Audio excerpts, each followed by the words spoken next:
Bueno, muy buenas tardes, buenos días, buenas noches, dependiendo de la hora con que usted vaya a ver este video que lo hemos hecho con mucho cariño, que trata de las enseñanzas de la Biblia, a través, por supuesto, de los fundamentos originarios, es decir, de donde viene la palabra de Dios, de Israel. Desde esa perspectiva y de esa óptica hemos querido trabajar junto a ustedes para hacer del conocimiento de todos los intrínculos que tiene la Biblia y los supuestos,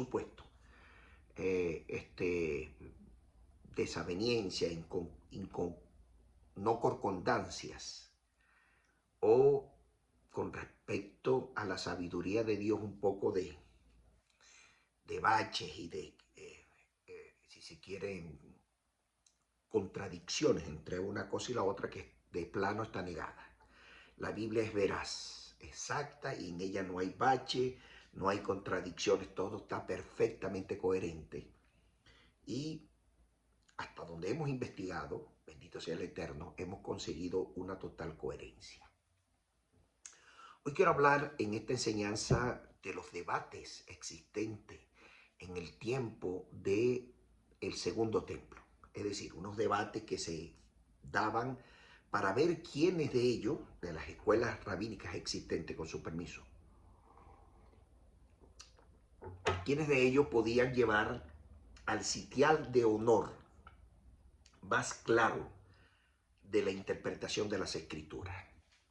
Muchos de nosotros no nos damos cuenta que las escrituras de forma original pasaron por un proceso durísimo, un proceso que trajo como consecuencia algunas desavenencias entre la posición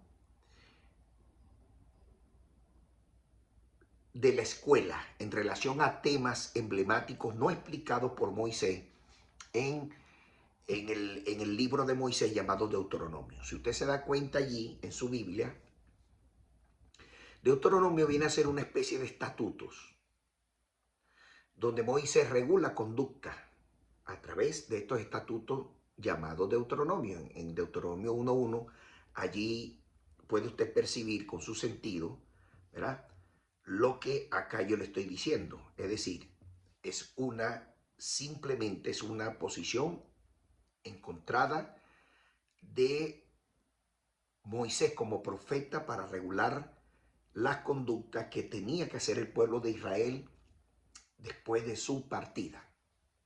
Obviamente quedó Josué. Josué también se apegó a Deuteronomio para aplicar los estatutos que allí estaban. De manera que los estatutos y las disposiciones de carácter permanente para los judíos están descansando en Deuteronomio.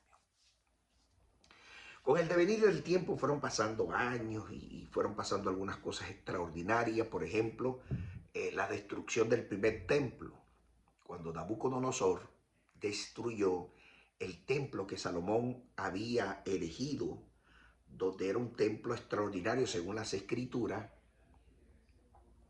del mismo modelo que había creado su padre David. No así con el templo del cielo, es decir, las carpas que le fueron dadas a Moisés en su tiempo, y Dios le dijo: mira el modelo que yo tengo aquí. Le mostraba el modelo para que lo hiciera conforme al modelo que Hashem o Yohei Bahei le daba para que lo adaptara de acuerdo a las especificaciones que Dios le daba. Dicho esto, las escuelas rabínicas que surgieron a posteriori vienen de un aprendizaje, si se quiere, algo tormentoso. ¿Por qué? Porque después que Nabucodonosor destruye el primer templo, se pierde todo vestigio fue perdido, fue extraviado de la Biblia, es decir, de la Torá, es decir, de los 5 primeros libros, que es la Biblia per se. ¿Y cómo se perdieron? Entonces no había a qué atenerse el pueblo judío para dar lectura a lo que allí estaba, a lo que allí recogía. Y nace la Torá hablada, es decir, la oral, que se pasaba de generación en generación, la ley oral.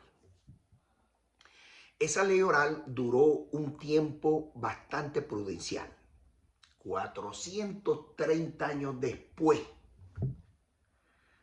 Edras, con Artajerjes, un rey que le pidió permiso, Edras, que era el copero de él, era su mano derecha, su hombre de confianza, le pide permiso porque Dios había puesto en su corazón que excavara dentro de esas ruinas. No le decía por qué, pero él quería excavar a ver si conseguía, porque inicialmente lo que él buscaba era algunos instrumentos que eran santos, porque fueron apartados para Dios, ungidos con un aceite especial, hierbas aromáticas, entre otras cosas, entre incienso, mirra y polvo de oro, ¿verdad? Él buscaba allí dentro de esa ruina, debajo, excavando, si conseguía algún instrumento de valor, porque Dios lo había puesto en su corazón. ¿Qué pasó? Pasó que empezaron a excavar, a pesar que los enemigos no querían, tuvo que Artajerjes sacar un edicto de que impidiera que los judíos excavaran en ese lugar, porque los judíos siempre le tuvieron miedo, porque los judíos organizados son fuertes, lo han demostrado durante este tiempo, después de haber surgido con fuerza en el año 1948. Israel es una realidad hoy y más fuerte que nunca, con un ejército súper extraordinario que le ha demostrado al mundo cómo se opera en materia bélica. Como los envidiosos, los mismos enemigos de hoy, que son los mismos de ayer, no querían que excavaran en la locación donde estaba la destrucción del primer templo. La misma construcción donde se levantó el segundo, que lo levantó Herodes el Grande, y de eso voy a hablar hoy en esto, ¿verdad? Pero él puso las primeras bases, Edras. Cuando Edras con su equipo de trabajo empieza a hacer trabajo de excavación, se da cuenta de algo extraordinario que él no lo esperaba.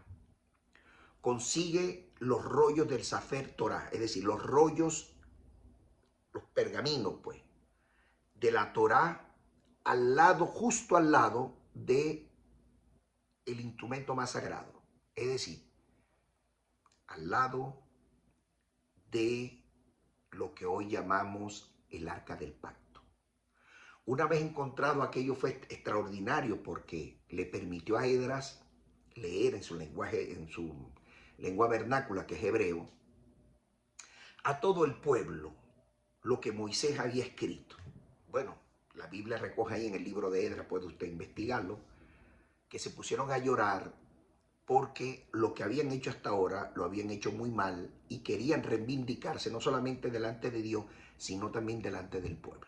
Ese es, grosso modo, o graso modo, todo lo relacionado a la historia para poder entrar en esta materia que fueron los debates, por supuesto, de las escuelas rabínicas. Con esta aparición de los rollos surge las escuelas.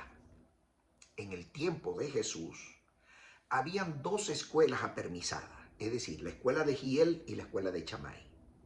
Son dos escuelas que el Imperio Romano les dio permiso para funcionamiento para que los judíos pudieran leer las escrituras en locaciones determinadas que hoy lo conocemos como sinagogas. El debate no se hizo esperar, por supuesto, entre estas dos escuelas apermisadas. El debate de interpretación de la Torá entre ellos fue una cuestión extraordinaria. Había permisos que daban los rabinos, habían prohibiciones, cercos de protecciones, etcétera, etcétera. Y cada quien le daba una interpretación conforme a lo que había aprendido. Mas, sin embargo, los fariseos y saduceos, los fariseos Chamay, y los saduceos Gilel. Entonces, habían esas corrientes, esas pugnas que confrontaban buscando darle la mejor interpretación a la palabra. No era que estaban peleando, para nada. Era buscar darle la interpretación correcta a las escrituras. Y era el tema de debate de los judíos en aquel tiempo donde estaban sitiados, por supuesto, por el Imperio Romano. Ese fue en el siglo I, evidentemente, durante el periodo donde estaba erigido el segundo templo por parte de Herodes el Grande, que fue que levantó no solamente esa, esa obra emblemática, fueron otras obras más que no voy a entrar a detallarla el día de hoy, pero dejó desde la perspectiva de estructura simbólica y de prosperidad en la nación de Israel muchas locaciones que fueron extraordinarias que hasta el día de hoy los, eh, los arqueólogos pues se debaten en eso, por su constancia, por su perseverancia y por la obra que llevó a cabo. Cada uno de estos grupos interpretaba la Torá como mejor le parecía, pero surge entre esos dos grupos otro grupo que venía huyendo de la muerte sistemática desde Etíoco IV Epífanes. Sadoc el Justo es uno de los fundadores de esta escuela rabínica. Se llamaban los esenios. Hoy, los rollos del Qumran en la cueva número 7, si mi mente no me es infiel, allí consiguieron unos rollos que pertenecen a Abacú. Y Abacú también, por supuesto, Abacú también hay unos rollos en la cueva número 4 que hablan en relación al tema, nos da luces extraordinarias de la posición que tenía esta escuela rabínica llamada los esenios, también llamado en ese tiempo los hijos de la luz.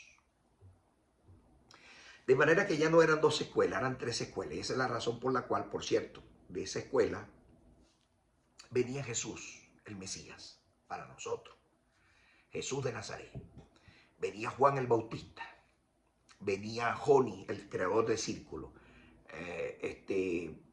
Entre otros que hoy voy a darle a conocer las razones por las cuales los rollos del Qumran nos perfilan hacia allá. No es porque a uno se le ocurra, es que hay evidencias arqueológicas.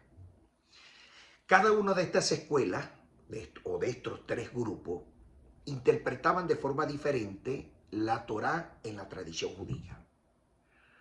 Por ejemplo, los fariseos tenían una posición en relación a la resurrección de los muertos. Los saduceos tenían otra.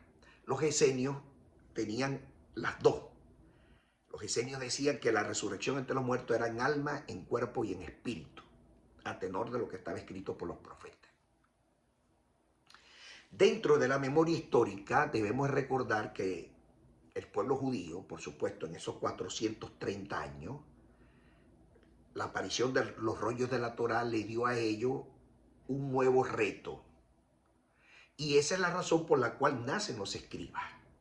Empiezan a escribir para que no se vuelva a perder y empiezan a esconder la Torá en diferentes locaciones. Por eso las cuevas, aparte de que tuvieron que salir corriendo, porque Herodes el Grande se metió en la cabeza, también lo hizo en su momento Etíoco IV Epífanes, de perseguir a los líderes judíos, que en este caso eran los levitas por orden de Dios. Los levitas son los únicos autorizados para administrar el templo, sobre todo en el lugar santísimo, lugar santo, santísimo y sobre los atrios. No podía ministrar otro. Lo que se encargaban de mover todos estos instrumentos eran los coatitas, porque Dios lo permitió que así fuera cuando empezaron los judíos, y bueno, en este caso fue el pueblo no judío que salieron de Egipto junto con los judíos, empezaron a adorar un becerro de oro y obligaron, por supuesto, a el hermano de Moisés, Aarón, a que dirigiera las operaciones o pena de muerte. Ya eso está escrito así en los Midrash, está escrito en el Talmud, eso ya está más que comprobado esas cosas, y fue así como surgió la historia. ¿Qué pasa? Palabras manos y palabras menos. Bueno, que al bajar Moisés se da cuenta de la blasfemia terrible y saca su espada, interpela al pueblo y le dice quiénes están conmigo y con Dios. Y bueno, Leví y su tribu fue la que salió del frente, tomaron espada y bueno, y hubo una mortandad de Padre y Señor nuestro. Y Dios, agradecido con esa acción, le da la custodia de dirigir la ceremonia sagrada a los levitas. Ahí es donde viene todo. Esto es el secreto de esto. Por eso es que Moisés como levita, cuando constituye a Aarón y a sus hijos, quedan constituidos de forma perpetua. No era necesario volver a hacer un ritual con la vaca roja, etcétera, etcétera. Eso hasta que se mueran. Así está escrito en la Biblia. Esa es la razón por la cual se dedicó Etico IV Epífanes a perseguirlos y a matarlos, y también los persiguió también Herodes el Grande, que se había dado cuenta que también los perseguía y los mataba y no pasaba nada. Igual que Nabucodonosor, que también se encargó de hacer eso. Lo que en consecuencia, Moisés en su visión, según redacta la Biblia en el libro de Deuteronomio, en el capítulo 31, en el verso 9 al 13, y después salta el 29, y después, perdón, salta el 24, y después el 26, usted se va a dar cuenta que Moisés ordenó colocar al lado del arca del pacto los rollos del Sefer Torah, porque Dios se lo puso en su corazón. Y evidentemente la razón era que a posteriori Esdras iba a conseguir los rollos del Sefer Torah en la locación donde está destruido hoy, donde fue destruido el primer templo. Allí se levantó el segundo, y el tercero no se ha levantado porque eso lo va a levantar Dios. Esa locación exactamente está donde está la cúpula de Omar, o la cúpula dorada que está en Israel, donde está la piedra fundacional, donde Dios puso la primera piedra para la construcción de la tierra, donde Dios apartó las aguas de las aguas y sacó la tierra, y esa piedra estaba allí. Esa piedra es histórica porque allí pactó Abraham donde iba a sacrificar el hijo, a su primogénito. En este caso hay una discusión. Los primos hermanos de los judíos, en este caso los ismaelitas dicen que era Ismael, y los judíos afirman categóricamente que es la verdad indubitable de que efectivamente era el primogénito de Abraham llamado Isaac. Isaac tiene un hijo, Jacob, y Jacob, Abraham, Isaac y Jacob es el que hereda todo esto. Y allí, por cierto, fue donde Jacob ungió esa piedra también con aceite, y allí hizo una promesa, y allí fue que le cambiaron precisamente el nombre durante la batalla con el ángel. De manera que la piedra tiene una parte histórica, y allí esa es la locación exacta donde se debería de levantar el tercer templo. Esta arca del pacto, que era un cofre sagrado de oro, el propiciatorio llevaba arriba 2 querubines, que tenía cada querubín, oiga bien, cada querubín tenía 4 caras. No es como lo presentan aquí, porque es mala información dentro del internet. Lo pintan de forma equívoca porque no leemos la Biblia. Al no leerla, evidentemente cada querubín tiene 4 caras.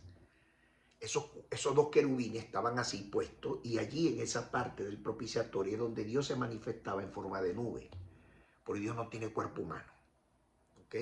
Se manifestaba ahí, y ese se consideraba el símbolo de la presencia de Dios, la Shekinah del Señor, donde Moisés, en este caso el sumo sacerdote, entraba una vez al año para hacer la expiación por los pecados de todo el pueblo de Israel, el día del Yom Kippur, es decir, el día del perdón. Moisés, cuando ordenó que estos rollos estuvieran allí al lado del arca, era la intención única y exclusiva era el culto y adoración. Moisés nunca se imaginó que 430 años después, un levita, Esdras, iba a sacar los rollos del Sefer Torah, o los rollos de la Torah, para estudiarla y así darle cumplimiento cuando se había desaparecido por tantos años. En ese libro, el Deuteronomio describe cómo se hace la ceremonia, cómo se tienen que mover los levitas, cómo se tienen que vestir, cómo tienen que trabajar los coatitas, cómo eran entregadas de forma simbólica todo lo relacionado al cuidar, mover el arca para enseñar al pueblo la Torá. ¿Cuándo Moisés dio esa orden? Con permiso. Moisés da la orden de que efectivamente ese rollo, una copia fiel y exacta de la Torá, descansara al lado derecho del arca, y lo recoge de Deuteronomio 31:26, que a continuación se los voy a leer. Dice así: tomen este libro de la Torá, la ley, y colóquenlo al lado del arca del pacto de nuestro Señor, de nuestro Dios, para que esté allí como testigo delante de ustedes. Ese fue los rollos que consiguió Esdras.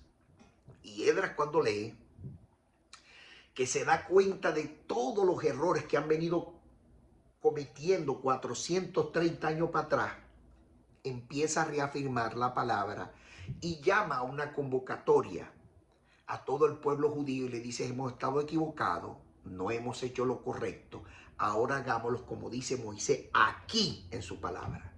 Reorganiza al pueblo, los hombres que se habían casado con mujeres paganas las dejan, los levitas empiezan a trabajar, nacen como que los escribas, y empiezan a escribir y a escribir y a escribir, y empiezan a guardar la Torá para que no le vuelva a pasar, porque se le había perdido lo más elemental. Esa es la razón por la cual uno de los profetas dice que el pueblo se pierde, se extravía, porque le faltó conocimiento. ¿Cuál es el conocimiento? La Torá. Cuando no hay conocimiento, mire, muchos años Estados Unidos estuvo perdido, los judíos de aquí. ¿Por qué? Porque después de la Segunda Guerra Mundial hubo un remanente de rabinos extraordinarios que le dieron valor agregado al pueblo de los Estados Unidos. Pues no había aquí en Estados Unidos, no había. La gente se abocó más el dinero. Y usted no sabe la revolución que causó eso. Hoy en día, en todos los pueblos del mundo donde conseguimos mayor información para escudriñar la palabra, es Estados Unidos precisamente. Y yo le doy gracias a Dios por eso, porque basta con yo ir a una librería por la internet o apersonarme en una de que venden en español, en inglés y en todos los diferentes idiomas. Pero libros que tienen que ver con esto, que uno se puede educar, pues. Uno se puede educar y uno puede tener autoridad para hablar con propiedad de la palabra de Dios desde la perspectiva hebrea. Porque en el cristianismo no existen estas informaciones. Yo soy cristiano, evidentemente, pero yo he escudriñado. Mire, usted no se imagina todo lo que yo he estudiado en el cristianismo para buscar información, y hay carencia de ella. Obviamente porque nosotros venimos del pueblo hebreo, y al venir del pueblo hebreo evidentemente tenemos que pasar el otro lado del Jordán para poder captar, percibir y alimentarnos de esa palabra que viene precisamente del olivo natural, que es el pueblo de Israel. Con nosotros como olivo silvestre debemos alimentarnos de esa rica savia para ser injertados. Bendito sea el Eterno. Ahora, ¿cuáles son las posiciones encontradas en esto? Las posiciones encontradas desde la perspectiva de los estudios y del debate, que es totalmente perfecto y viable. Donde hay dos judíos, hay tres ideas. Los judíos hasta el día de hoy se siguen debatiendo porque cada uno busca darle la mejor interpretación a la palabra de Dios para que el pueblo no se extravíe, sino que la digiera de manera, ¿cómo es que se llama? De la manera más académica posible, si se puede aplicar ese término. En cuanto, vamos a identificarla, aunque la palabra es griega, teología, viene de los griegos, teo, Dios, logía, estudio. Dentro de la perspectiva de la teología del estudio en el judaísmo, que se utiliza el término emuná o creyentes, que eso es lo que significa, que se refiere a la creencia en Dios, y en otro término se le da dat, se le da también, que significa fe. En relación a estos dos posiciones encontradas, ellos hacen todo lo que sea necesario posible para elevar al máximo nivel lo que está escrito. Esa es la razón. Los levitas, evidentemente, al tener esa majestad de dirigir al pueblo hebreo a través de la figura que ya todos conocemos como rabino, etcétera y más etcétera, como sumo sacerdote, Cohen Gadol, eran los líderes de la comunidad y evidentemente le tenían envidia. Eran los que podían formar la revuelta porque lo que decía el líder, los demás por ahí seguían. Entonces, hombres como Herodes el Grande se fijó en eso y mandó a matar la bicoca de los 45 levitas existentes en su época, que administraban el templo. El templo caído que lo habían levantado cuando Etíoco IV Epífanes había sacrificado cerdo allí. Los levitas se levantaron con fuerza a través de Matatía, ¿verdad? Los macabeos. Ahí nació la fiesta que hoy conocemos como la fiesta de Hanukkah. La fiesta de la dedicación aparece en la Biblia ahí también. Por cierto, el Mesías la celebró también. Que quitaron, ¿cómo es que se llama? La forma de cómo habían sacrificado cerdo, que está prohibido por Dios para los judíos, ¿verdad? Una acción desoladora completamente. Bueno, y los judíos limpiaron, purificaron el templo y se lo dedicaron nuevamente a Dios. Y evidentemente al pasar esto, los levitas volvieron a retomar el curso y estos mismos levitas, con el devenir de los años, este caballero llamado Herodes el Grande, un edomita que no es judío, obviamente mata y manda matar a todos estos 45 levitas que le estaban entorpeciendo su mandato como gobernador en esa área cuando estaba asediado por los romanos. Él se fue un día a Roma, cualquiera, a la capital, le ofreció dinero, por supuesto, y los romanos, como siempre buscaban dinero, todos los imperios buscan dinero para sus arcas, bueno, se presentó aquí con un edicto donde él era el gobernador de, entre comillas, Palestina, pero ese nombre no existe, solo algunos historiadores lo acuñan, pero era de Israel, efectivamente, de tierras hebreas. Eso lo recoge Flavio Josefo en un libro que se llama Antigüedades Judías, en la sección 15, en el ordinal 3.3. Allí usted puede leerlo. Yo me tomé el atrevimiento de reseñarlo aquí, se lo voy a leer textualmente. Dice así: Herodes, que estaba ansioso por eliminar a todos aquellos que le oponían oposición a su gobierno, ordenó la ejecución de 45 levitas que se habían opuesto a su gobierno. También ordenó la ejecución de varios sacerdotes comunes y líderes religiosos que se oponían estrictamente a su gobierno. Por supuesto, cuando esto sucede, en aquel tiempo, muchos de los que vieron la ejecución sistemática de los levitas, muchos huyeron hacia esas locaciones llamadas las cuevas del Qumran, muy cerca del Mar Muerto. Huyeron por preservar sus vidas. Era evidente, sobre todo los de la línea de los levitas, para no caer a espada de Herodes, de los soldados de Herodes, que eran temibles en todo sentido. Los judíos nunca, ¿cómo es que se llama? Tenían ejércitos o pena de lo que aconteció a posteriori con los celotes, que es otra historia, pero sus armas eran rudimentarias, cuchillos nada más, de donde viene la palabra sica o sicario, para ser honesto. Y esa es la realidad, lo que en consecuencia vio obligado a que salieran esa gente, y surge con fuerza el tercer grupo llamado los esenios. Los esenios. De allí, de esa misma escuela, que los fundadores, entre otros, Sadoc el Justo, bueno, se apegaron tanto a la Biblia que rechazaban de plano los sacrificios que ahí se hacían porque carecían de la majestad de la santidad. Es decir, esos sacrificios que se llevaban a cabo allí en el templo eran nulos, de toda nulidad. Y entonces crean una figura de la purificación, que es pasar por la mikve, por las aguas, desnudo completamente, y salir nuevamente, y ahí hacían el acto de purificación, eliminando el sacrificio de los animales y el día del perdón como Yom Kippur, que era general para el pueblo de Israel, aunque se hacía, pero no con sacerdotes levitas, sino con afectos a los edomitas, como por ejemplo este caballero llamado Herodes el Grande. Y esa es la razón, entre otras cosas, que cuando llegaron los dos sacerdotes y un ángel a buscar al Mesías, al rey que iban a ser, Herodes el Grande le da permiso y le dice, avísame cuando regrese para yo ir a adorarle, era para matarle.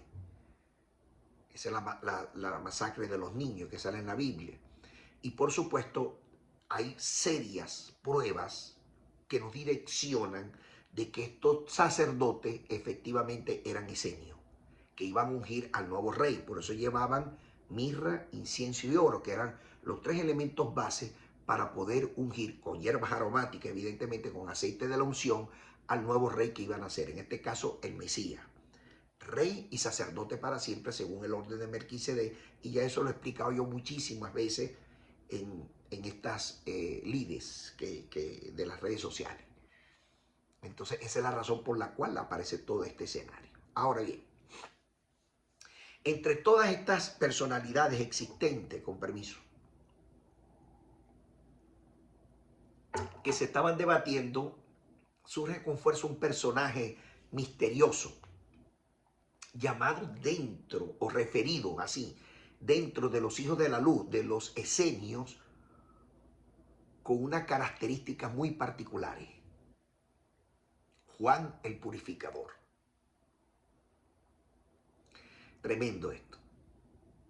¿Quién era Juan el Purificador? Era descendiente de los levitas. Zacarías fue su papá. Desde muy niño tuvieron que sacarlo porque Herodes el Grande mandó a matar a su padre Zacarías entre el altar y el templo.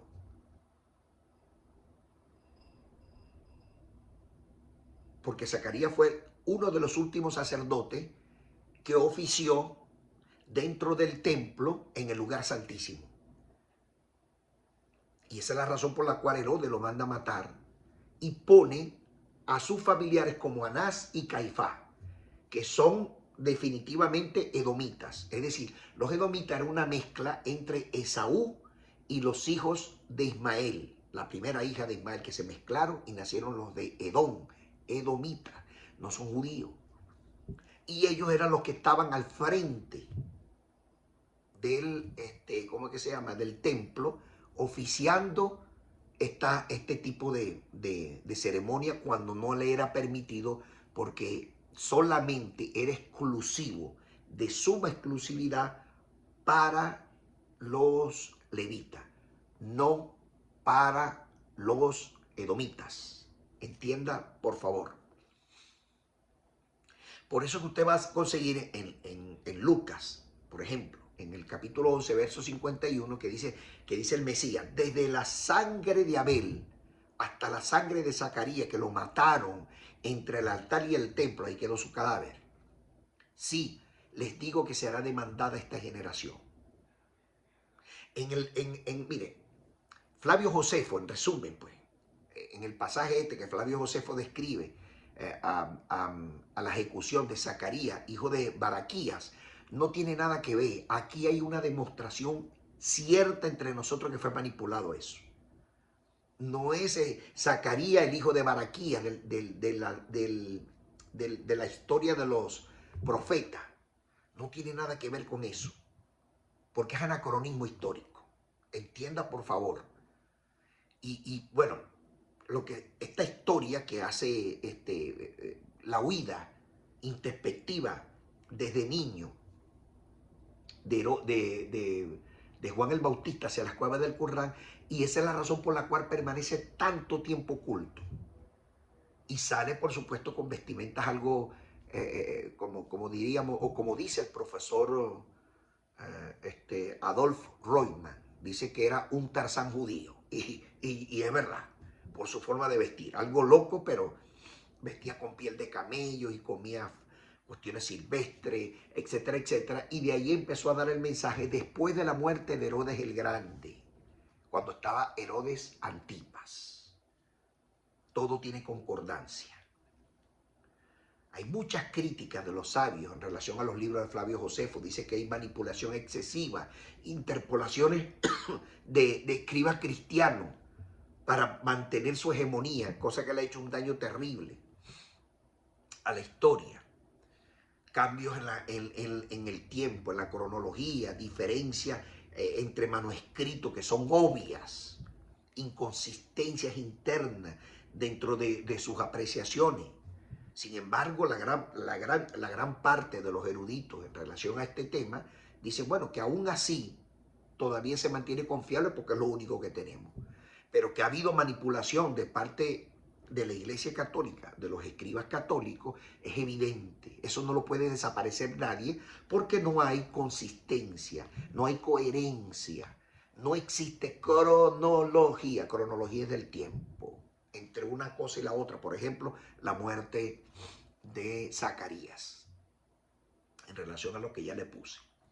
Y he visto tristemente teologías de doctorados de cristianos que se hacen doctores y dice que son doctores en divinidad y erran en la interpretación de esto porque no acuden, evidentemente, no es porque carezcan de conocimiento, sino porque no acuden a las raíces hebreas.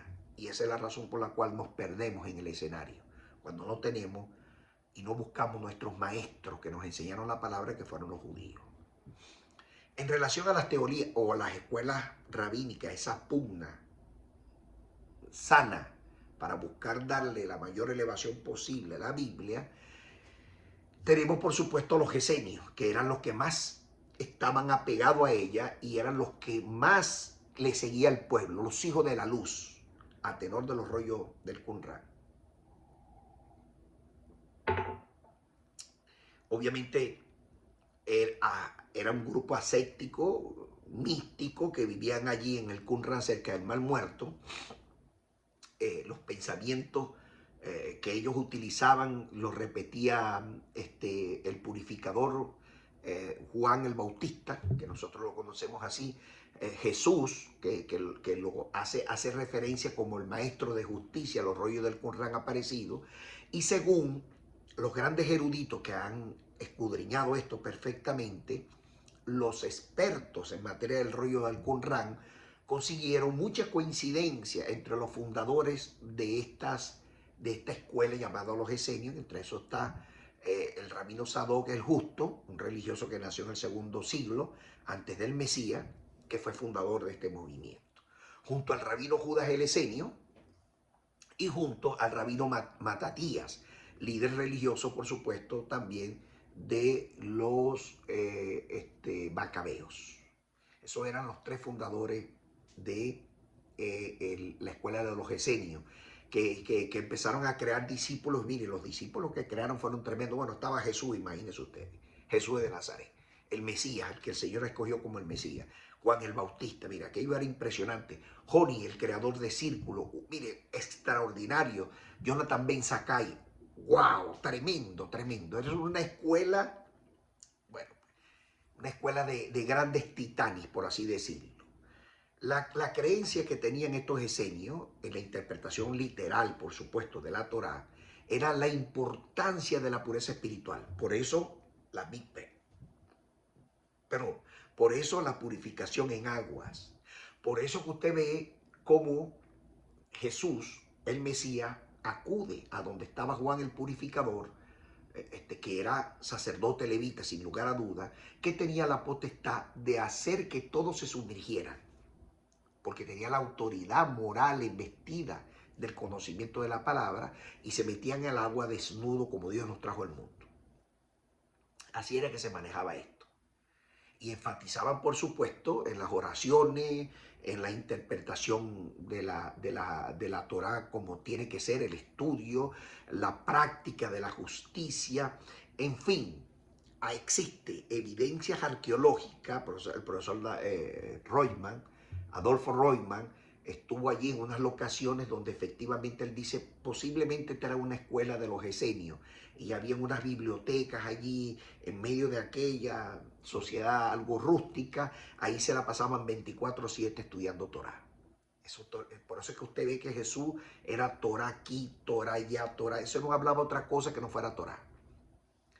También estaban, por supuesto, los fariseos, que es un grupo de maestros que enfatizaban en la importancia de la tradición oral. Por eso es que el Mesías decía que la letra mata, y Pablo también decía lo mismo. La letra oral, es decir, la ley oral, que hacían cosas y ponían cercos de protección que alejaban a la gente de Dios, no los acercaban.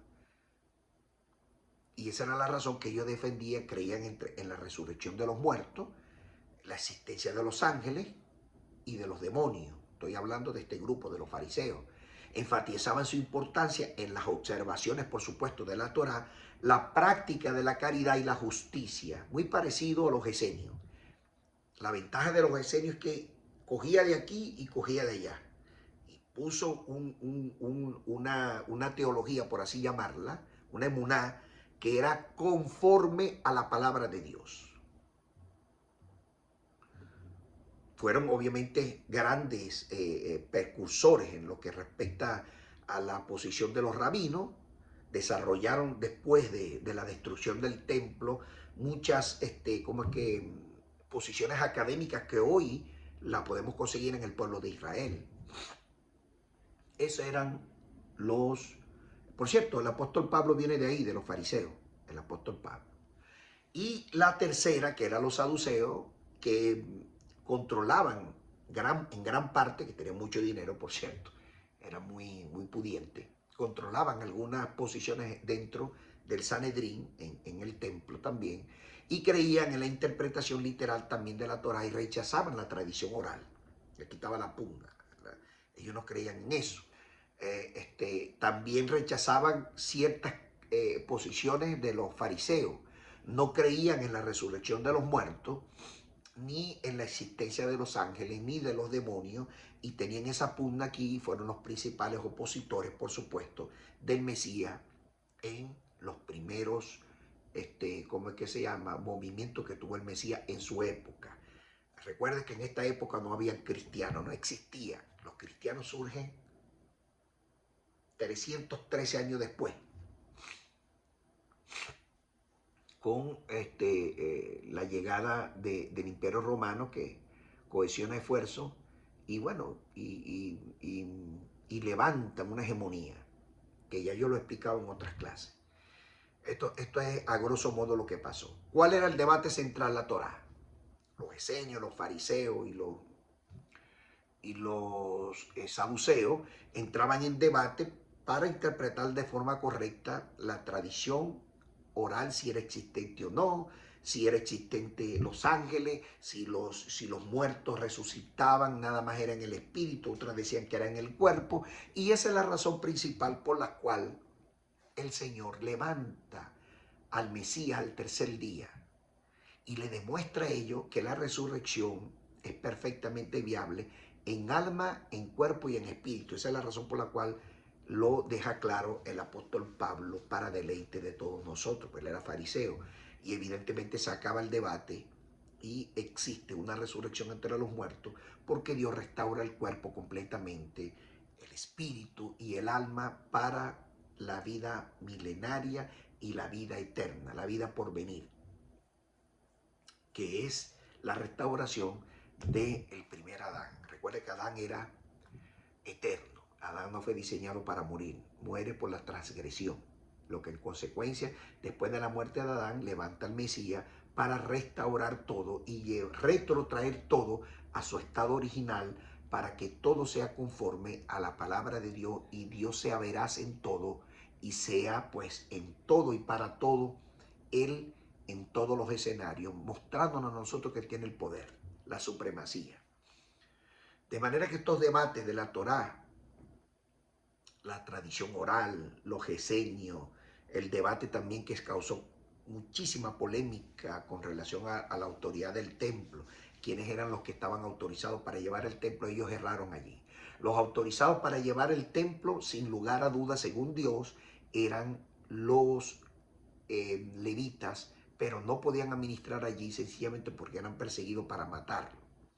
De manera que, y esa era la razón por la cual el Mesías decía que la casa de Dios, es decir, cuando hablamos de casa, hablamos del templo, hablamos de sinagoga. Cuando hablamos de tiendas también es una referencia su generis de casa. La casa de mi padre es casa de oración y ustedes lo convirtieron en cueva de ladrones. Por eso que los sacrificios que se hacían allí eran rechazados, no solamente por los esenios, sino por parte del pueblo que sabía que estaba contaminado porque no habían los sacerdotes levitas, lo que en consecuencia era un acto írrito y para ello totalmente fuera de lugar. Miren, los esenios, los saduceos, los fariseos, en este siglo primero, que fue explosivo por demás, dejó entrever algo importantísimo: la presencia de alguien que definitivamente atrapó a todos con un gran debate. El discurso más impactante de todos los tiempos y que precisamente descansaba en la teología o en la formación de los esenios. Pero le tengo una mala noticia: mi tiempo ha acabado y no puedo continuar porque esta es otra enseñanza que yo le tengo a todos ustedes para deleite, que la he titulado El discurso más impactante de todos los tiempos. Amados, que la paz del Señor, que sobrepasa todo entendimiento, les alcance a todos el día de hoy. Paz a vosotros.